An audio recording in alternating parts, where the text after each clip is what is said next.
I have some studies that will touch on like the, of course, advent of social media and the internet playing such a big role in this these days. Excuse me. He barfs. Like we have to see other people's achievements and stuff so much more frequently than maybe we would have ever before. And that plays a big role. But I can go into the evolution of it. Sure. I mean, cool. Yeah, okay. Let's start there. You mean what? You want to ask about our envy or something? Oh, I think you gave a definition already, right? Yeah. Not to start a podcast with like, no, Webster's dictionary says. Do yours. No, I think I just wrote it occurs when a person's you lack another's quality, skill, achievement, or possession and wish that the other lacked it. Oh. So oftentimes, but this for me, a lot of studies, and maybe you're going to explain this too. Actually, there's two. Oh yeah, benign envy. Two different kinds of envy. Do we want to say about that first, or talk about the evolution of it? No, talk about that if you want. Okay, so there's two different types of envy, and what I found really interesting is that some languages, like Dutch, apparently have two different words for these different kinds of envy. Wow, so ribbit. Yeah, exactly. Yeah, bring that back up. So they have malicious envy. So there's a word for that, and that's when you want to bring somebody down.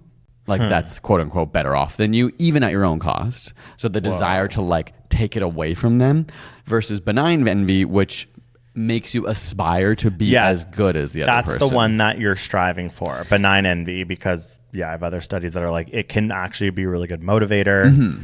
But there's a lot of factors that make something a benign envy. It's hard. Yeah. And the research, despite making these two kinds of envy distinct, even benign envy is still not a pleasant emotion or feeling. It's not good inside of you, but they classify it separately because it's like, okay, well now I'm going to like try to be that person. I want what they have. I want what they do. And so now I'm changing myself instead of trying to change and tear them down. Which just kind of makes sense. As you see yourself like closer to the person you envy, you feel less envious, which it seems obvious. Obviously, like as you're like, oh, I'm just as good as them now. I'm not envious anymore. Well, but I was going to say it at the end, but I can say it now because I think it's really juicy, which is they were like, envy is the number one way for you to understand what it is that you actually care about in your life. So if you were to ask someone, what do you value?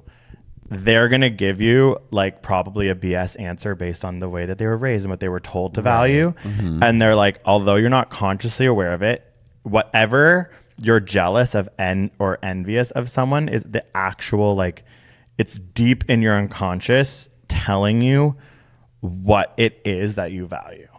So it was like, I don't know if that resonates with me. Oh. Only because I don't think that can't be true. He's in denial. I'm kidding. But sometimes it reminds me of like, I know I bring up chips a lot on this podcast, but kind of like, you know, when you have it and you indulge, it's like if you are given the opportunity, you'll just binge on a food, right? Chips. Okay, chips. Yes, for me. Could be cake for somebody else or candy for somebody else, whatever.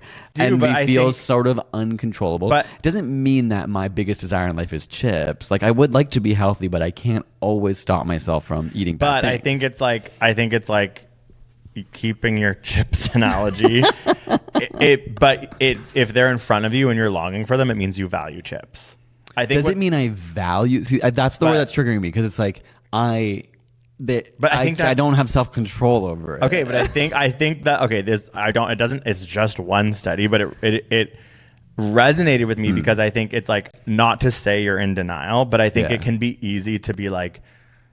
I thought it was kind of juicy because it's a little bit.